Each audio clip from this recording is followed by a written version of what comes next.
Ito na mga idol, yung sa mga nagtatanong kung kaya ba talaga ni Honda Click umahon sa matarik na kalsada, no? Ito bundok yung inaahonin natin na yan. Yan, tignan natin. Kaya ganyan yung itsura ng camera natin kasi hindi pwedeng straight body tayo dyan kasi aangat yung unahan.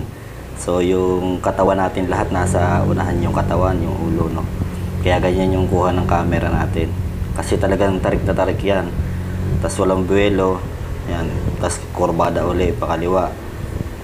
Medyo bitin pa yan kasi may tao. Pero okay, hindi siya birit yung makina. Nakahap lang ako, nilalaro-laro ko lang. Dire-diretso yan, no? Ganda ng ano dyan. Nasa taas ng bundok yan. Tapos mamaya, itatry natin na pakita na kasama yung asawa ko, pero ako muna mag-isa. Kasi angkas ko siya dyan eh. Kumbaga, hindi kasi nakita sa camera kasi yung nakapokus tayo sa kalsada. Mamaya papakita ko sa inyo na angkas ko yung asawa ko, na dalawa kami. Pero ako muna na papakita natin. Shut up.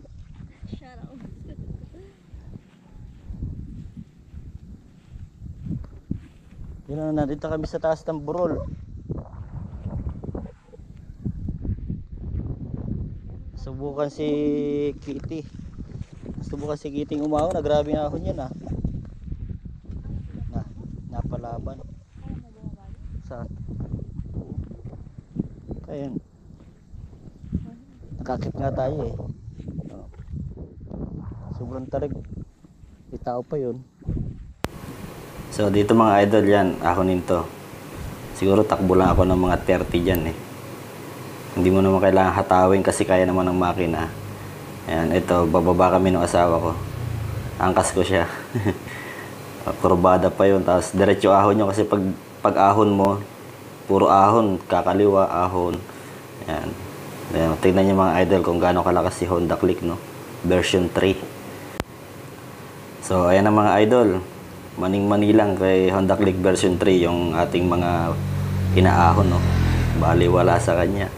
Pero pag naka-decambio ka, siguro mga segunda. Ayun. Dito sa part na to mga idol, pababa na kami. Yan, makikita niyo yung kalsada kung gaano katarik yan. Sobrang tarik nung daan na yan. Buti ano siya, kumbaga semento yung daan natin, no? Pero okay na okay. Panalo. Kahit may angkas ka, bali wala yung mga ahonin. Ang lakas niyan. Ano pa lang yan sa akin, siguro mga 15 days pa lang. Si Honda Click version 3 natin. 15 days pa lang yan, pero lakas talaga sa ahon. Tsaka tipid sa gas, yun ang maganda dun eh. Sobrang tipid niya sa gas. Sana all. Pero yan time na yan, mga 38.9 per kilometer pa yung ano ko. Pero alam ko naman na mas titipid pa yan. Kasi baga break-in pa lang yan mga idol. Yan o, sobrang tarik niyan. Kaya sabi ko sa asawa ko, wag siyang mga ngahas na pumunta dyan mag-isa. Kasi nag-aaral pa lang siya mag-drive eh. Binabaan natin mga idol yung ating shock.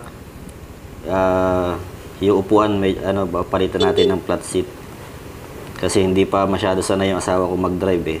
Yan, first time niya pala mag-drive sa kalsada. Marunong siya mag-motor pero ibang motor sa Matic. First time niya pa lang. Medyo natataasan pa sa upuan. Kaya binabaan ko yung shock. After ng shock, babaan na natin yung upuan, i-flat seat natin para hindi siya nakatingkayad. So, ayan na mga idol, yung hinihiling nyo na kung kaya ba talaga ni Honda Click na version 3 na umakyat ng bundok. Kaya nakitang-kita nyo naman.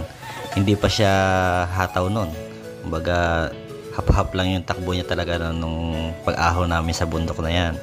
So, yung mga nagtatanong mga idol na kung saan kami pumuha ng Honda Click version 3, sa Daet Camarines Norte po namin kinuha yan sa Honda Prestige. Yan, kung gusto nyo pong kumuha doon, sa tabi lang po yan ng SM Hypermarket. Hanapin nyo lang po si Ma'am Lomari Adano. Yan, mabait yan. Tsaka yung mga staff po dyan ng Honda Prestige sa Daet, no? Sobrang babait, tsaka magaling mag-asikaso ng mga kumukuha ng motor. So, cash po natin nakuha yung ating Honda Click mga idol yan. So, 26 days, lumabas na yung ating rehistro. Hanggang dito na lang mga idol. Ride safe. God bless.